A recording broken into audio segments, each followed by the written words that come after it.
الذين أسرفوا على أنفسهم لا تقنطوا من رحمة الله. بسم الله الرحمن الرحيم. السلام عليكم ورحمة الله وبركاته. الحمد لله الكريم المنان ذي الفضل والإحسان الذي هدانا للإيمان، والصلاة والسلام على نبينا محمد النبي العدنان وعلى آله وصحبه ومن تبعهم بإحسان إلى يوم الدين. أما بعد، يا أيها الذين آمنوا اتقوا الله حق تقاته ولا تموتن إلا وأنتم مسلمون. Jemaah sekalian, ikhwani wa akhwati fillah, hafizani wa hafizakumullah. Insyaallah kita akan melanjutkan kajian kita dari pembahasan kitab Al-Lu'lu' wal Marjan bima ittafaqa alaihi syaikhan, mutiara hadis-hadis Bukhari dan Muslim karya Muhammad Fuad Abdul Baqi rahimahullahu ta'ala. Dan insyaallah kita akan masuk hadis yang ke-13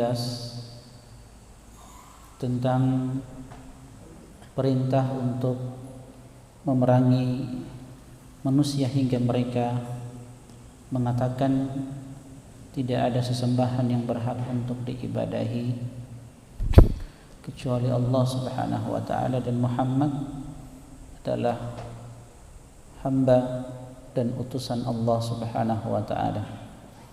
Hadis ke-13,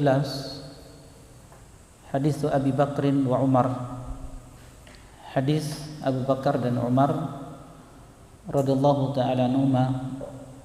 Qala Abu Hurairah radhiyallahu ta'ala anhu, berkata sahabat yang mulia Abu Hurairah radhiyallahu ta'ala anhu, lamma tuwfiya Rasulullah sallallahu alaihi wasallam, tatkala Nabi sallallahu alaihi wasallam wafat, wa kana Abu Bakr radhiyallahu taala anhu, dan saat itu Abu Bakar diangkat menjadi seorang khalifah pengganti Rasulullah sallallahu alaihi wasallam. Kita tahu bersama teman-teman sekalian, hafizani wa hafizakumullah, Abu Bakar seorang sahabat yang berakhlak mulia, seorang yang jujur, amanah, ahli berdagang. Sebelum beliau masuk Islam, sedikit tentang beliau radhiyallahu taala anhu. Di mana beliau masuk Islam, pada suatu hari beliau itu bermimpi melihat rembulan yang jatuh di Mekah, yang kemudian kepingan-kepingan dari cahaya rembulan itu masuk ke seluruh rumah yang ada di Quraisy. Dan beliau melihat ketika itu rembulan itu berada di atas pangkuan beliau radhiyallahu taala anhu. Akhirnya beliau terbangun dari tidurnya. Keesokan harinya sahabat Abu Bakar radhiyallahu taala anhu menemui seorang rahib, seorang pendeta yang bernama Buhairah di negeri Syam. Dan memang saat itu Abu Bakar radhiyallahu taala anhu berada di wilayah Syam, karena kebiasaan orang-orang Quraisy adalah berdagang. Di ilafi Quraisy ilafihim rihlatash syita'i was-sayf. Lantas beliau bertanya kepada sang pendeta ini tentang apa yang beliau lihat di dalam mimpinya. Maka Buhairah ini bertanya kepada Abu Bakar, dari mana engkau berasal? Beliau mengatakan dari Makkah. Dari suku apa? Dari suku Quraisy. Karena secara nasab Abu Bakar itu masih ada nasab dengan Rasulullah SAW, bertemu nasab beliau dengan nasabnya Nabi SAW, bertemu pada nasab kakek yang ke-6, yaitu Murrah bin Ka'ab, karena nama beliau adalah Abdullah bin Utsman bin Amir bin Amr bin Ka'ab bin Sa'ad bin Taim bin Murrah bin Ka'ab bin Lu'ay bin Ghalib Al-Quraisy At-Taimi, lebih dikenal dengan Abu Bakar. Akhirnya beliau menceritakan mimpi tersebut setelah ditanya oleh Buhairah. Beliau katakan beliau dari Mekah, beliau seorang dari suku Quraisy dan kebiasaan beliau adalah berdagang. Apa kata Buhairah kepada Abu Bakar radhiyallahu taala anhu ketika itu sebelum masuk Islam? Kata Buhairah, kalau mimpimu itu benar, maka akan datang seorang nabi diutus dari kalangan kalian, dari suku kalian, suku Quraisy. Akhirnya beliau pulang ke Mekah, disimpan rahasia ini sampai diutusnya Nabi sallallahu alaihi wasallam. Ketika Nabi sallallahu alaihi wasallam terang-terangan menyampaikan kebenaran, yang beliau diperintahkan untuk menyampaikan kebenaran ketika itu, di mana Nabi sallallahu alaihi wasallam melakukan perubahan, melihat kondisi masyarakat yang rusak, yang mengalami keterpurukan akidah, di mana masyarakat Arab kita tahu bersama banyak menyembah berhala-berhala. Mereka jadikan berhala-berhala itu sebagai tandingan-tandingan bagi Allah Subhanahu wa taala. Maka Nabi datang diutus untuk melakukan islahul mujtama', upaya melakukan perbaikan kondisi masyarakat Arab ketika itu yang mengalami keterpurukan akidah, moral, ibadah, di mana kebiasaan orang-orang Arab dahulu sebelum diutus Nabi SAW selain menyembah berhala, keterpurukan moral, kebiasaan mereka berzina, minum khamar, merampok, membunuh, dan perilaku-perilaku yang rusak. Maka diutus Nabi SAW untuk melakukan perubahan. Ketika beliau radhiyallahu taala anhu melihat Nabi SAW yang sedang berdakwah, maka beliau datangi Nabi SAW, ditanya, apa bukti kebenaran yang engkau bawa, wahai Muhammad? Apa kata Nabi SAW kepada sahabat Abu Bakar? Mimpi yang engkau lihat di negeri Syam. Maka beliau peluk Nabi SAW, beliau mencium Nabi SAW, dan beliau masuk Islam. Asyhadu an la ilaha illallah wa asyhadu annaka Muhammadar Rasulullah. Masuk Islam beliau radhiyallahu taala anhu. Dan saat itu beliau menjadi seorang penolong, pembantu dan pengganti Nabi SAW setelah beliau meninggal sebagai seorang khalifah, sebagaimana yang dikabarkan oleh Buhairah bahwa Abu Bakar nanti akan menjadi penolong dan pengganti Nabi SAW setelah Nabi SAW wafat. Di sini disebutkan Abu Hurairah mengatakan bahwa setelah Nabi SAW wafat, wa kana Abu Bakar radhiyallahu taala anhu, ketika itu Abu Bakar sebagai seorang khalifah, pemimpin, Amirul Mukminin. Wa kafara man kafar minal Arab, dan kufurlah ya orang-orang yang kufur dari masyarakat Arab ketika itu. Setelah sepeninggalnya Nabi SAW, wafatnya Nabi SAW, kan kaum muslimin mengalami pukulan yang luar biasa. Orang yang selama ini membantu, memberikan perhatian besar pada mereka sahabat-sahabat Nabi SAW itu telah wafat. Orang yang senantiasa mendidik, memotivasi mereka telah diwafatkan oleh Allah Subhanahu wa taala, sehingga ini pukulan berat. Ya, sampai-sampai Umar sendiri tidak menerima kematian Nabi sallallahu alaihi wasallam. Berat bagi beliau menerima kematian Nabi sallallahu alaihi wasallam, kecuali Abu Bakar. Nanti kita akan sebutkan salah satu faedah dari hadis ini menunjukkan kecerdasan, kecerdikan, keberanian sahabat Abu Bakar radhiyallahu taala anhu, di mana ketika itu beliau mendatangi Nabi SAW, melihat Nabi SAW, mencium Nabi SAW, melihat keadaan sahabat yang mereka dalam kesedihan, berada di dalam kesedihan luar biasa, sampai-sampai Umar tidak menerima. Akhirnya apa kata Abu Bakar radhiyallahu taala anhu, "Man kana minkum ya'budu Muhammadan fa inna Muhammadan qad mat." Siapa di antara kalian yang beribadah, yang menyembah Muhammad, yang mengkultuskan Muhammad, sungguh Muhammad sallallahu alaihi wasallam telah wafat, telah kembali kepada Allah. Wa man kana minkum ya'budullaha fa innallaha hayyun la yamut.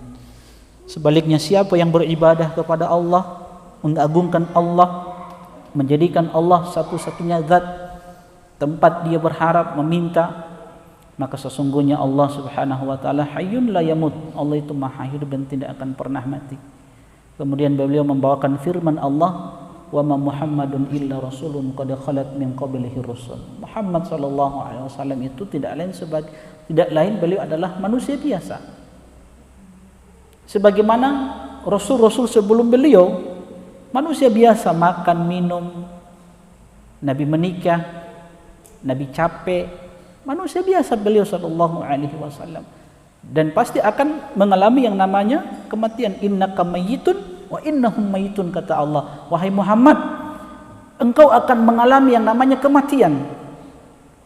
Kita tahu bagaimana detik-detik wafatnya Nabi SAW. Beliau mengalami sakratul maut yang luar biasa, sampai beliau pingsan, yang menunjukkan dahsyatnya sakratul maut itu.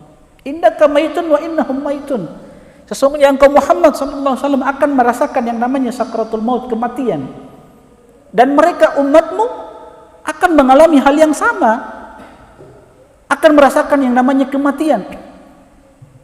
Sehingga itu yang membuat sahabat-sahabat sadar, bahkan Umar jatuh seakan-akan baru pertama kali beliau mendengarkan ayat ini, "Wa ma Muhammadun illa rasulun qad khalat min qablihi rusul." Muhammad adalah manusia biasa sebagaimana rasul-rasul Allah sebelumnya yang telah diwafatkan oleh Allah Subhanahu wa taala. Wa kafar man kafar minal Arab. Di masa kepemimpinan Abu Bakar, orang-orang kufur, masyarakat Arab itu kufur kepada Allah Subhanahu wa taala. Ada 3 golongan manusia yang kufur ketika itu. Golongan pertama yaitu orang-orang yang meninggalkan Islam, yang kemudian mereka kembali kepada agama nenek moyang mereka. Kedua, orang-orang yang murtad, yang kufur, yang mereka mengikuti nabi palsu ketika itu. Di antaranya, kan ada beberapa nabi palsu itu, di antaranya Musailam al-Kadzab. Ketiga, yang kufur ketika itu orang-orang yang tidak mau mengeluarkan zakat. Yang zakat itu tadinya mereka keluarkan kepada Rasulullah SAW di masa beliau masih hidup. Namun setelah beliau wafat, mereka tidak mau lagi mengeluarkan zakat. Maka Umar melihat apa yang dilakukan oleh Abu Bakar, di mana beliau ingin memerangi orang-orang yang kufur ketika itu, orang-orang yang murtad. Kalau 2 golongan yang pertama itu tidak jadi, Umar tidak mempermasalahkan, ya. Karena Umar mengatakan, faqala Umar radhiyallahu taala anhu, kaifa tuqatilun nas wa qad qala Rasulullah sallallahu alaihi wasallam, umirtu an uqatilan nas hatta yaqulu la ilaha illallah. Wahai Abu Bakar Amirul Mukminin, bagaimana engkau ingin membunuh manusia? Ya, sedangkan Nabi sallallahu alaihi wasallam telah bersabda, aku diperintahkan untuk memerangi manusia sampai mereka mengucapkan la ilaha illallah. Jadi Umar melihat, memandang bahwa apa yang dilakukan oleh Abu Bakar memerangi orang-orang yang tidak mengeluarkan zakat padahal mereka mengucapkan la ilaha illallah, ini sesuatu yang menyelisih apa?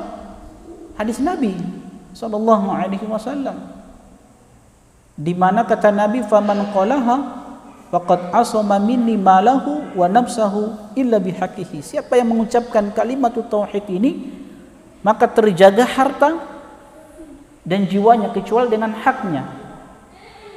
Sehingga Umar protes. Ya, beliau sampaikan, kenapa engkau ingin memerangi, membunuh orang-orang yang tidak mengeluarkan zakat? Kalau 2 golongan ini, yang pertama itu dalam pandangan Umar tidak ada masalah. Toh? Memerangi orang yang murtad, kemudian memerangi yang tadi yang kembali kepada agama nenek moyang, kemudian yang kedua orang-orang yang mengikuti Musailamah al-Kadzab. Umar tidak permasalahkan itu karena jelas-jelas murtad, itu kufur. Cuma yang ketiga ini yang dipermasalahkan oleh Umar, memerangi orang yang tidak mau mengeluarkan zakat padahal mereka masih mengucapkan la ilaha illallah. Faqala Abu Bakar, kemudian Abu Bakar mengatakan, lihat, wallahi demi Allah, la uqatilanna man farraqa baina as-salati waz zakah, fa inna zakata haqqul mali. Wallahi law mana'uni anaqan kanu yu'addunaha ila Rasulillah sallallahu alaihi wasallam laqataltuhum ala man'iha.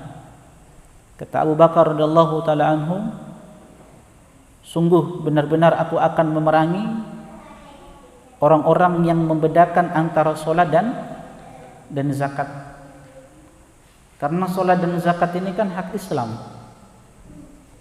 Dua-duanya juga merupakan rukun Islam. Kenapa antum Umar membedakan antara salat dengan zakat? Orang yang meninggalkan salat itu kan diperangi. Nah, kenapa antum membedakan antara salat dengan zakat? Jadi ini menunjukkan kecerdasan Abu Bakar radhiyallahu taala anhu, dan memang beliau adalah orang yang cerdas. Kenapa engkau ingin membedakan antara salat dengan zakat? Ya. Padahal kata Abu Bakar, zakat itu adalah hak harta yang harus dia keluarkan. Demi Allah, kata beliau, sekiranya mereka menolak untuk tidak membayar zakat kepadaku meski itu hanya berupa seekor anak kambing betina, padahal dahulu mereka membayarkannya kepada Rasulullah sallallahu alaihi wasallam, niscaya aku akan perangi mereka karena penolakan tersebut. Demi Allah, sungguh ketegasan ini tiada lain karena Allah Subhanahu wa taala telah melapangkan dada Abu Bakar radhiyallahu taala anhu, dan aku sadar itulah yang benar, kata Umar. Jadi setelah dijelaskan oleh Abu Bakar radhiyallahu taala anhu apa yang beliau perbuat, maka kata Umar radhiyallahu taala anhu, demi Allah, ma huwa illa an qad syaraha Allahu sadra Abi Bakrin radhiyallahu taala anhu fa araftu annahu al-haq. Maka Allah melapangkan dada Abu Bakar, dan ternyata kata Umar, sungguh beliau betul-betul di atas kebenaran. Teman-teman sekalian, hafizani wa hafizakumullah, ada beberapa faedah yang bisa kita ambil dari hadis yang mulia ini. Adapun hadis-hadis yang datang setelahnya itu, hadis yang keberapa? Ke-15, ya, hadis yang ke-15 ini sama ya, senada dengan hadis yang ke-13, ke-14, ke-15. Ini sama ya. Jadi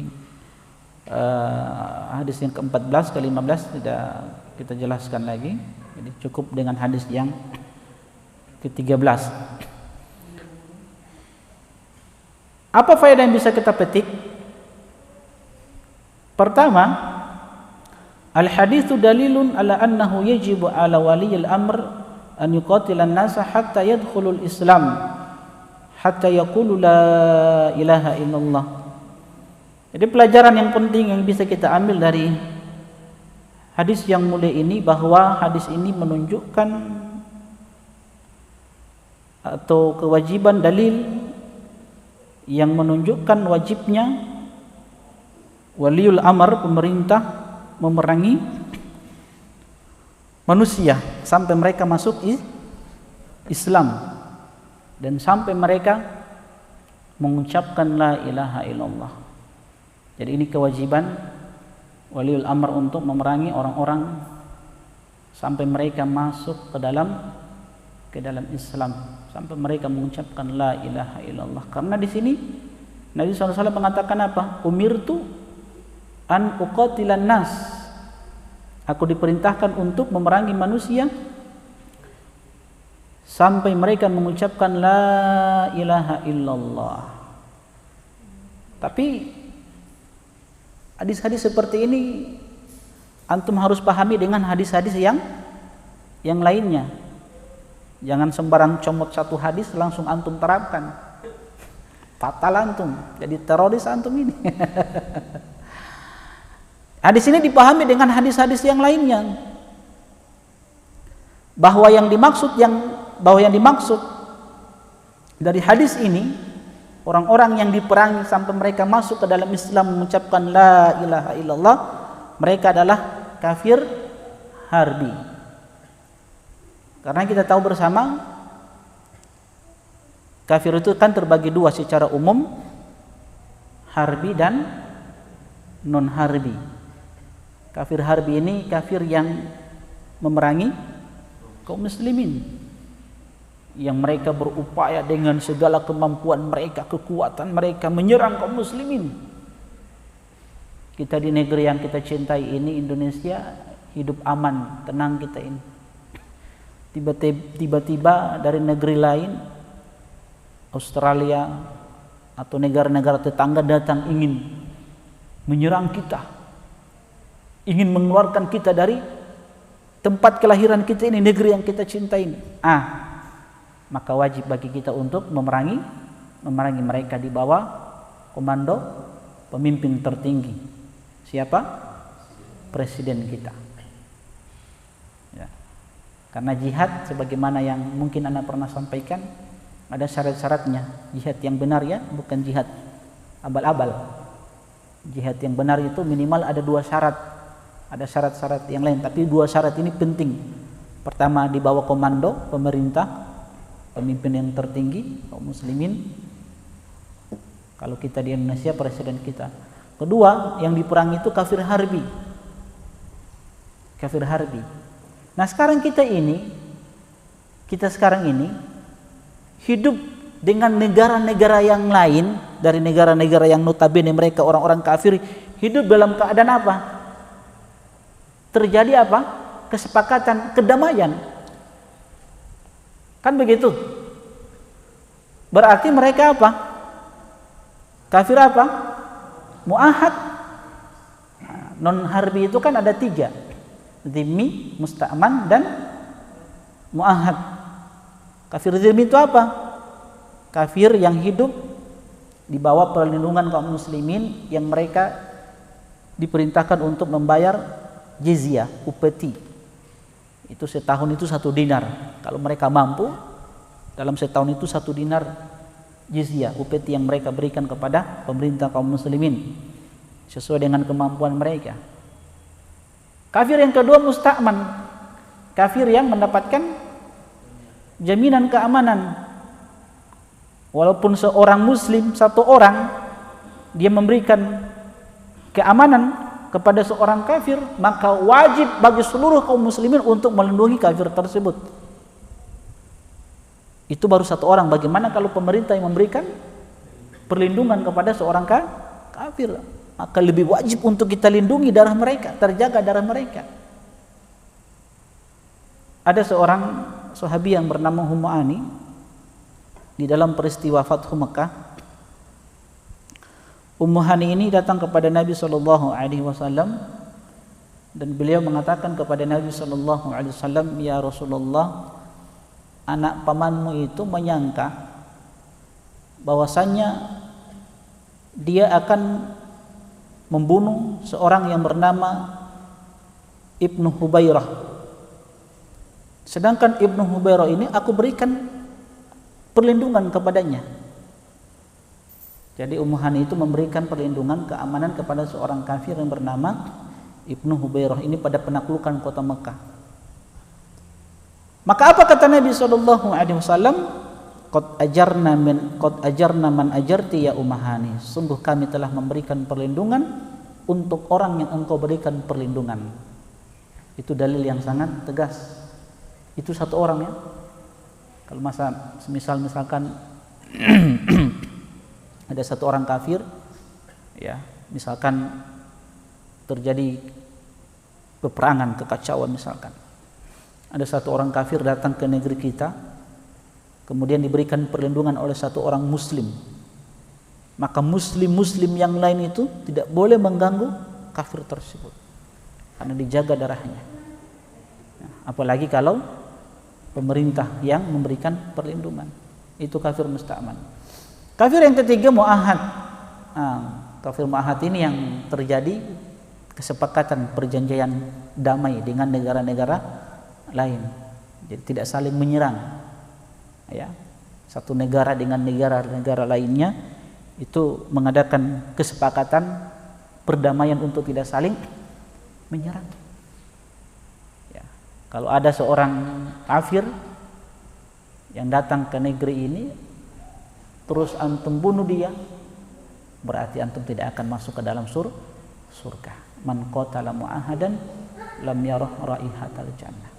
Siapa yang membunuh satu orang kafir yang dia mendapatkan perlindungan, kemudian terjadi kesepakatan perjanjian damai, antum bunuh dia, antum tumpahkan darahnya, kata Nabi, antum tidak akan mencium bau surga. Tidak mencium bau surga, artinya tidak akan masuk ke dalam surga dia. Ya, kalau dia melakukan dosa-dosa besar selain kesyirikan, ya tergantung di bawah kehendak Allah. Bisa jadi Allah masukkan dia ke dalam surga setelah dia diadab di dalam neraka. Jadi teman-teman sekalian, hafizani wa hafizakumullah, ini menunjukkan bahwa Islam ini agama yang sempurna, agama yang mengajarkan kebenaran, keadilan. Jadi memang Islam sudah dari dulu mengajarkan kepada kita bagaimana menjaga kedamaian, ketenangan di satu negeri, apalagi memberikan hak-haknya orang di luar Islam. Bahkan Islam itu mengajarkan adab-adab yang sangat penting di dalam menyikapi orang-orang kafir, ya, sempurna Islam ini. Apa adab-adab yang diajarkan oleh Islam dalam menyikapi orang-orang kafir? Ya. Pertama, tidak boleh mengganggu harta mereka. Tidak boleh mengganggu harta mereka, darah mereka, kehormatan mereka. Tidak boleh melakukan kezaliman kepada mereka. Karena Rasulullah sallallahu alaihi wasallam bersabda, Allah berfirman, ya ibadi inni haramtu dzulma ala nafsi wa ja'altuhu bainakum muharraman fala tadzalamu. Masuk di dalam keumuman hadis qudsi ini, di mana kata Allah, wahai hamba-hambaku, sungguh aku haramkan kezaliman itu terhadap diriku dan aku jadikan kezaliman itu haram di antara kalian, fala tadzalamu. Jangan kalian saling menzalimi. Dan ini masuk juga kepada orang-orang kafir yang non harbi itu, ya, yang non harbi. Jadi, tidak boleh mengganggu harta mereka, terjaga. Kedua, di antara adab yang diajarkan oleh Islam di dalam menyikapi mereka ini, kita diperbolehkan untuk saling memberikan apa? Hadiah. Boleh memberi hadiah, boleh menerima hadiah dari mereka. Dan Rasulullah sallallahu alaihi wasallam, sebagaimana yang diceritakan oleh Abdullah bin Amr ketika beliau menyembelih kambing, seekor kambing yang itu beliau bagikan kepada keluarganya. Setelah itu beliau bertanya, apakah kalian telah memberikan hadiah kepada tetangga kita seorang Yahudi? Ya, karena sungguh aku mendengar Nabi sallallahu alaihi wasallam bersabda, mazala Jibril yusini bil jari hatta dhanantu annahu sayuwarithuhu. Karena aku pernah mendengar Nabi sallallahu alaihi wasallam bersabda, senantiasa Jibril itu datang kepadaku memberikan wasiat kepadaku untuk apa? Menghargai tetangga, memperhatikan tetangga, sampai-sampai aku mengira bahwa tetangga ini akan mewarisi, akan mendapatkan warisan. Lihat, ini sekali lagi menunjukkan Islam itu agama yang mulia, agama yang mengajarkan keadilan, perdamaian. Karena kalau orang melihat hadis ini, hanya cuplikan satu potongan hadis ini, aku diperintahkan untuk memerangi, membunuh manusia sampai mereka mengucapkan la ilaha illallah. Ini kan terlihat seakan-akan Islam ini agama yang menakutkan, agama yang haus darah, kan seperti itu. Padahal satu hadis dengan hadis-hadis yang lain itu saling melengkapi. Jadi jangan cuman ambil hadis, potongan hadis langsung diterapkan. Ya harus hadis dengan hadis yang lain itu saling menjelaskan. Walaupun kita katakan ya ada sebagian orang yang memang ingin mengesankan bahwa Islam itu memang agama yang menakutkan. Tapi ingat, Islam ini pasti akan ditolong oleh Allah Subhanahu wa taala. Innallaha, sesungguhnya Allah Subhanahu wa taala akan menjaga dan menolong agama ini. Mereka suka atau tidak suka, Islam ini pasti akan ditolong oleh Allah Subhanahu wa taala. Jadi Islam ini agama yang luar biasa, menjaga keadilan, kebenaran. Bahkan kita tahu bersama di masa Umar ibn Khattab, masa kepemimpinan beliau, ketika beliau meluaskan kekuasaan, di mana beliau menaklukkan Palestina, ya, Baitul Maqdis, kan kita tahu bersama, di mana orang-orang Nasrani, Yahudi ketika itu diberikan apa? Diberikan keamanan, tidak diganggu. Tidak diganggu mereka ini. Begitu juga ketika Islam masuk di Spanyol. 600 tahun lamanya Islam berjaya di situ. Bagaimana lihat perlakuan Islam dan kaum muslimin? Gereja-gereja tidak dihancurkan. Ya, Nasrani mereka diberikan kebebasan untuk beribadah sesuai dengan keyakinan mereka. Jadi alhamdulillah Islam ini sudah mengajarkan kepada kita yang namanya toleransi. Alhamdulillah. Jadi orang mau katakan ente jangan ajarkan orang ini toleransi. Alhamdulillah kita punya panduan yang jelas, Al-Quran, hadis, yang kemudian kedua itu dipahami oleh sahabat-sahabat yang mulia. Nah mereka ini telah mengajarkan kepada kita bagaimana. Kita akan dulu ya. Sallallahu Nabi Muhammad wa ala alihi wasallam.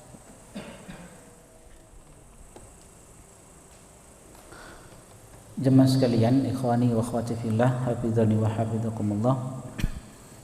Jadi Islam ini agama yang membawa kebenaran, agama yang mengajarkan keadilan. Jadi ente jangan ajarkan orang ini toleransi. Alhamdulillah kita punya panutan hidup.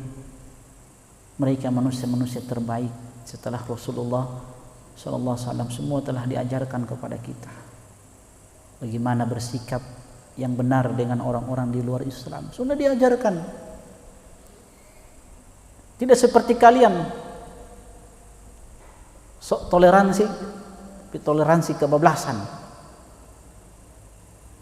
Kita ini alhamdulillah berada di pertengahan, di antara dua kelompok yang ekstrim dan kelompok yang terlalu bergampangan. Bermudah-mudahan kita alhamdulillah di pertengahan. Alhamdulillah, ini nikmat yang mulia, nikmat yang besar, nikmat yang perlu kita syukuri, yang harus kita jaga, di mana Allah Subhanahu wa taala memberikan anugerah terbesar kepada kita, di mana kita beragama dengan agama manusia-manusia terbaik, agamanya sahabat-sahabat Nabi sallallahu alaihi wasallam. Adab yang ketiga, Islam mengajarkan kepada kita untuk mengasihi orang-orang kafir, tapi dengan kasih sayang yang sifatnya umum. Jadi Islam mengajarkan kepada kita untuk mengasihi mereka, tapi dengan kasih sayang yang sifatnya umum. Kalau mereka lapar, kita kasih apa? Makanan. Bahkan kalau ada daging kurban, pertanyaannya, bolehkah kita kasih daging kurban kepada mereka? Boleh. Dalilnya apa? Surat Mumtahanah kan? La yanhakumullahu 'anil ladzina lam yuqatilukum fid din wa lam yukhrijukum min diyarikum an tabarruhum wa tuqsitu ilaihim innallaha yuhibbul muqsitin. Jadi Allah tidak melarang kita untuk berbuat baik kepada mereka. Akan kita diperintahkan untuk bersikap adil kepada mereka. Kalau mereka lapar, kita kasih makanan. Mereka haus, kita kasih minuman. Mereka sakit, kita obati mereka.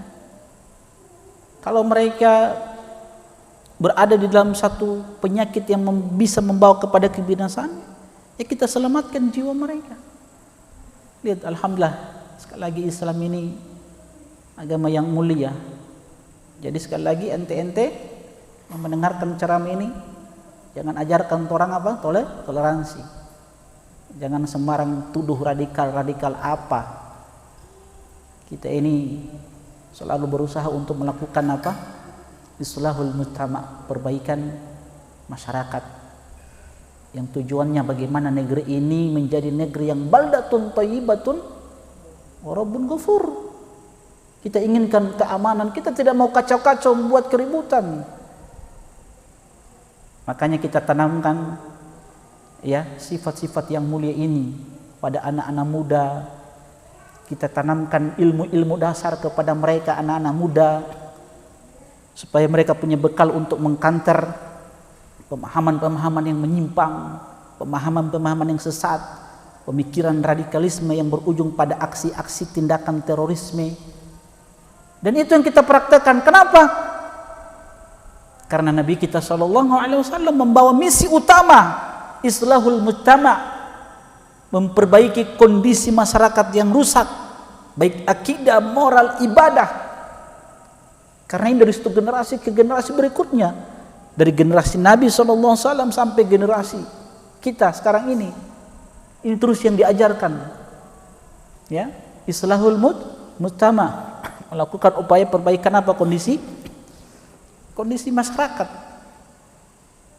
Alhamdulillah, kita selalu berdoa kepada Allah Subhanahu wa taala semoga nikmat rasa aman di negeri ini selalu terjaga. Ya.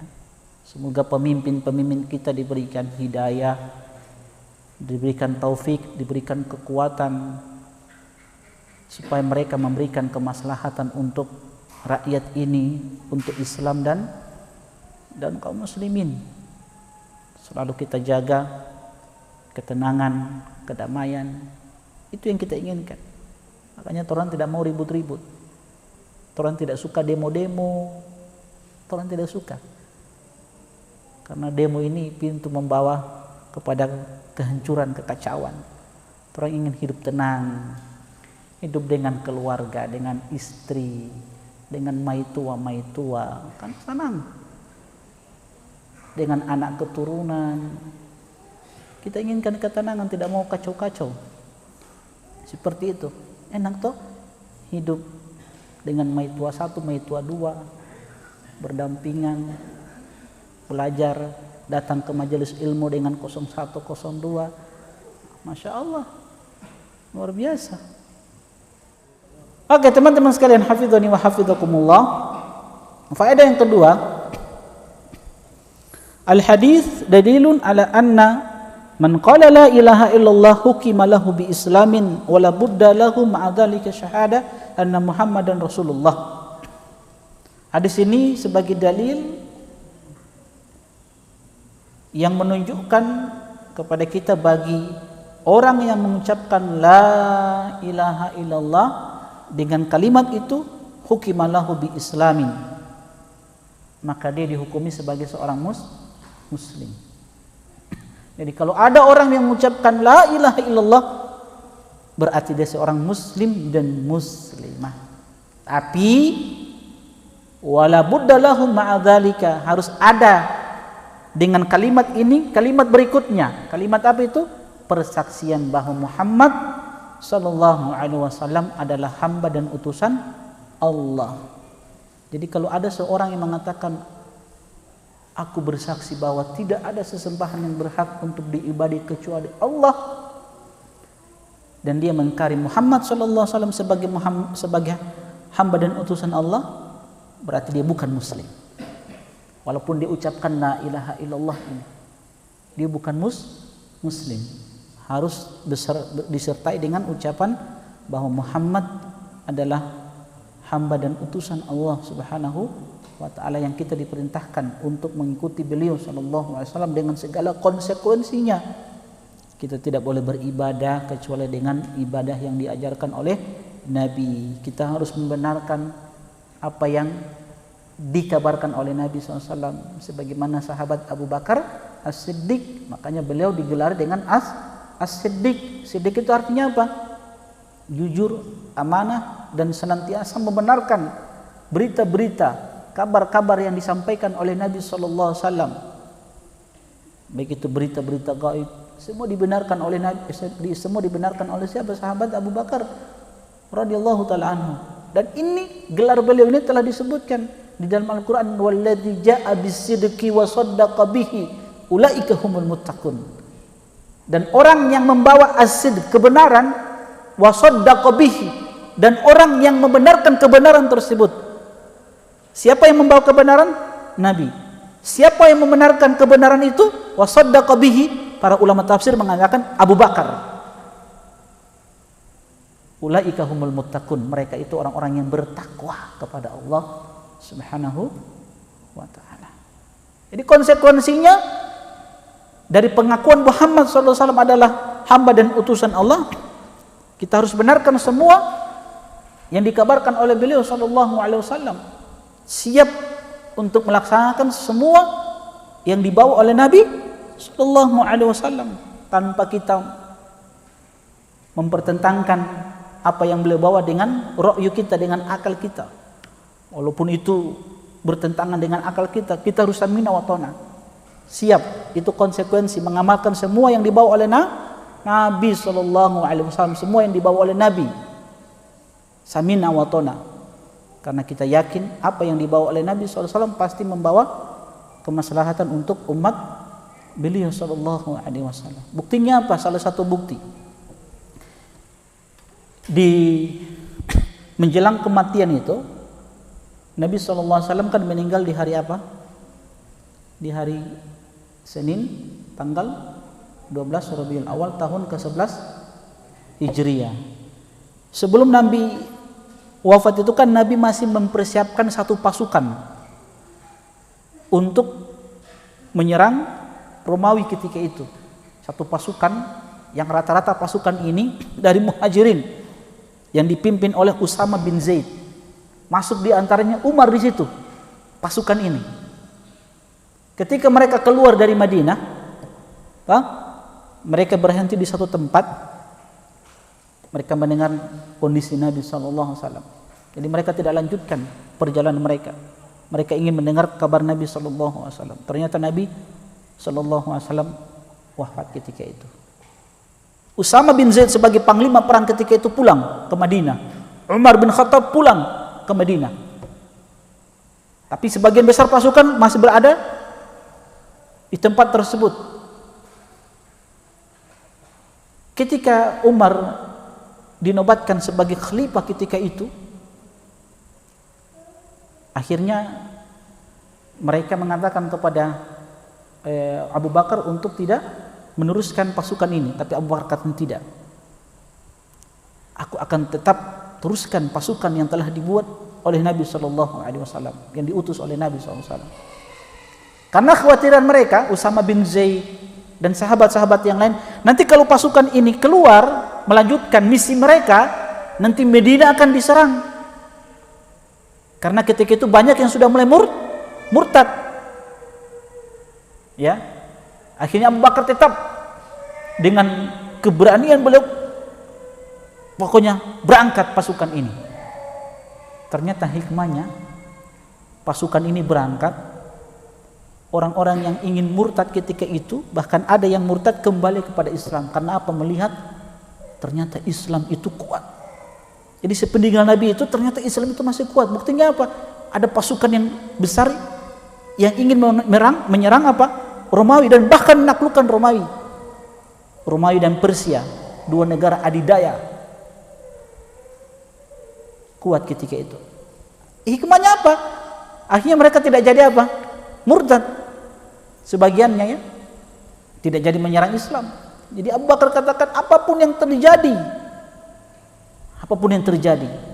mau wanita-wanita muslimah mereka diperkosa di Madinah, pasukan ini tetap harus keluar. Ternyata hikmahnya justru membuat orang-orang yang ingin murtad tetap dalam keadaan Islam. Itu hikmah besar. Karena memang Nabi berbicara dengan wahyu. Teman-teman sekalian, hafizani wa hafizakumullah. Faedah yang keberapa? Al-faidatu tsalitsah, al-haditsu dalilun ala muraja'ati wa munadharati al-akabir. Hadis ini menunjukkan kepada kita pentingnya kita bertanya kepada ahlul ilmi, orang-orang yang dituakan dari sisi pengalaman, dari sisi keilmuan, seperti apa yang terjadi antara Abu Bakar dan Umar, di mana ketika Abu Bakar ingin memerangi orang-orang yang tidak mengeluarkan zakat yang tadinya mereka keluarkan kepada Nabi, di masa kepemimpinan Abu Bakar mereka tidak mau serahkan kepada Abu Bakar. Maka akhirnya apa? Umar bertanya, kenapa antum melakukan seperti itu? Ya, beliau bawakan dalil. Bukankah Nabi SAW pernah bersabda? Beliau kasih pandangan-pandangan. Akhirnya Abu Bakar memberikan satu hujah, ya, satu dalil. Padahal Umar sudah katakan, bukankah Nabi mengatakan aku diperintahkan untuk memerangi manusia sampai mereka mengucapkan la ilaha illallah. Kalau mereka sudah ucapkan kalimat tauhid, terjaga harta mereka, darah mereka. Jadi tidak boleh dibunuh. Itu kan pandangan Umar. Ya, dia bertanya kepada Abu Bakar. Tapi Abu Bakar kasih pandangan lain. Ya, kasih pandangan lain bahwa kenapa engkau ingin membedakan antara salat dengan zakat, padahal dua-duanya itu adalah rukun Islam, hak Islam. Kan begitu kan murajaah. Jadi kalau ada sesuatu yang kita dengarkan, baik itu dari sahabat kita, dari teman kita, dari guru kita, yang mungkin antum lihat kayaknya ada statement ustadz ini, kayaknya ada sesuatu yang kurang tepat menyelisih apa yang ana dengarkan dari hadis-hadis Nabi sallallahu alaihi wasallam. Maka datangi ustadznya atau sampaikan hujah sebagaimana sebagaimana Umar datang kepada Abu Bakar. Ya, beliau katakan, aku mendengar Nabi mengatakan seperti ini. Seorang muslim yang mengucapkan la ilaha illallah terjaga darahnya, kehormatannya, hartanya terjaga. Kenapa engkau ingin perangi mereka? Tapi Abu Bakar kasih pandangan lain. Ternyata akhirnya Umar menerima. Makanya di dalam debat itu, dialog itu, ya, ini faedah yang keberapa ini? Faedah yang keberapa tadi? Keempat, al-adab hinal munazarah. Ya, dari hadis yang mulai ini mengajarkan kepada kita adab hinal munazarah. Munazarah itu apa? Ketika ada diskusi, dialog dengan orang lain, entah dialog dengan guru kita atau dengan sahabat kita, teman kita, ya, ada adab yang harus diperhatikan. Ya, salah satu adab itu kalau mau berdialog, pertama an-niyatu shadiqah, harus ada niat yang jujur. Kalau betul-betul antum ingin seseorang itu mendapatkan hidayah, betul-betul antum ingin selamatkan dia dari penyimpangan, kesalahan, kekeliruan, perbaiki niat ketika antum dialog. Karena kan sebagian orang kalau dialog itu kan cuma ingin memperlihatkan kehebatan dia, kehebatan di dalam menyampaikan dalil-dalil, ya, retorika dia di dalam menyampaikan, ya, hujah-hujah. Kan sebagian orang begitu, ingin diakui bahwa dia orang yang hebat. Kalau mau berdialog dia yang pasti menang. Nah, itu sesuatu yang tidak bagus, tidak bagus, ya. Harus ada niat shadiqah. Kalau betul-betul jujur kita inginkan kebenaran dari orang itu, insya Allah dia akan terima kebenaran itu. Cuman dengan apa? Kalimat yang lembut. Di sini Umar kan datang kepada Abu Bakar toh, dia tidak bilang, Abu Bakar, antum salah. Dia kasih pandangan, wahai Amirul Mukminin, bukankah Nabi mengatakan, aku diperintahkan untuk memerangi manusia sampai mereka mengucapkan la ilaha illallah. Kalau mereka sudah ucapkan ini, terjaga harta darah mereka. Mereka masih mengucapkan la ilaha illallah. Ya, tapi kenapa engkau ingin bunuh mereka, perangi mereka? Padahal mereka masih mengucapkan la ilaha illallah. Tapi Abu Bakar sekali lagi kasih pandangan seperti itu. Kedua, adab yang kedua, ketika berdialog itu kita harus ada apa? Rujukan. Ya, kalau mau dialog itu kita harus punya rujukan yang jelas dulu. Kalau tidak ada rujukan yang jelas sebagai mi'yar barometer, ini tidak mau ketemu. Rujukannya ini A, kita rujukannya B, ini tidak mau ketemu. Harus sepakati apa rujukan kita dulu. Al-Quran, Sunnah, oke. Harus jelas toh. Kalau antum mau dialog dengan seseorang yang dia ingkari misalkan hadis-hadis Nabi, sunnah-sunnah Nabi, itu tidak mau ketemu antum. Dia dengan rujukan sendiri, tidak mau ketemu. Jadi harus jelas rujukannya apa. Rujukannya Al-Quran, hadis-hadis Nabi SAW, sunnah-sunnah Nabi. Itu jelas. Ketiga, kalau kebenaran itu sudah nampak, harus berlapang dada. Harus berlapang dada. Sebagaimana siapa? Umar ketika kebenaran itu sudah nampak padanya, padahal dia punya dalil. Umar punya dalil.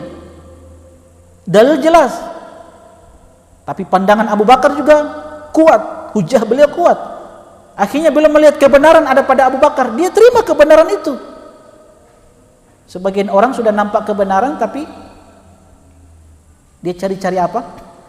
Cari-cari celah, cari-cari dalil untuk membenarkan apa yang dia yakini. Cari-cari pembenaran lah seperti itu.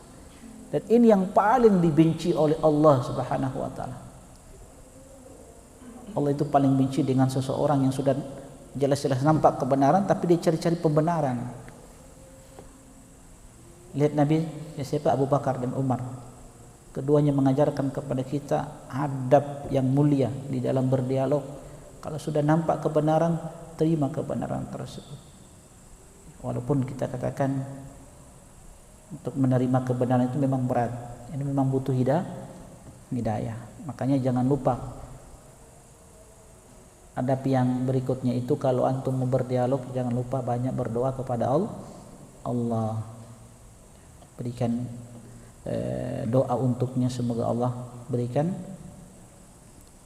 hidayah. Dan kalau berdialog itu jangan keluarkan kalimat-kalimat kasar. Makanya Hatim Al-Asam rahimahullahu ta'ala, kalau beliau itu berdialog, berdebat pasti menang. Kemudian orang-orang kan bertanya kepada beliau, bahkan Imam Ahmad memuji beliau, selalu kalau mau berdebat dialog pasti menang beliau. Nah, salah satu yang beliau katakan itu rahasianya itu, yang beliau katakan ketika berdialog itu, berdebat itu, beliau tidak akan menyakiti lawannya, entah itu dengan perbuatan apalagi ucapan. Kalau antum berdialog dengan seseorang, kalau antum sudah bilang dulu ahlu bid'ah ente, neraka ente, itu tidak diterima kebenaran itu. So kecewa dia, so artinya kan antum sudah tuduh macam-macam dia kan. Nah, seperti itu. Maka sekali lagi an-niyatus shadiqah itu penting. Niat yang jujur kalau betul-betul ingin menginginkan kebenaran dari orang lain. Wallahu taala alam. Ini saja yang dapat ana sampaikan. Semoga Allah Subhanahu wa taala senantiasa mengistiqomahkan kita di atas kebenaran ini, dan sebagaimana yang sering ana sampaikan, terus belajar kemudian amalkan, dakwahkan sebisa mungkin, dakwahkan dan tinggalkan syubhat-syubhat ya. Jangan tinggalkan syubhat-syubhat. Saya paling tidak suka itu kalau ada yang mau bertanya, apalagi Mbak Japri, Ustaz, kira-kira apa ini Ustaz, apa ini ada syubhat ini Ustaz, betul ini Ustaz. Paling tidak suka itu. Pas suruh cari-cari syubhat. Yakini saja kebenaran, jangan cari-cari syubhat. Orang seperti ini kalau bertanya saya tidak mau jawab. Jawab sendiri. Dia yang cari syubhat, kita yang jadi korban. Dia kasih makan DP syubhat. Makanya istiqomah saja, yakini saja ini sebuah kebenaran. Belajar, yakini kebenaran, sudah.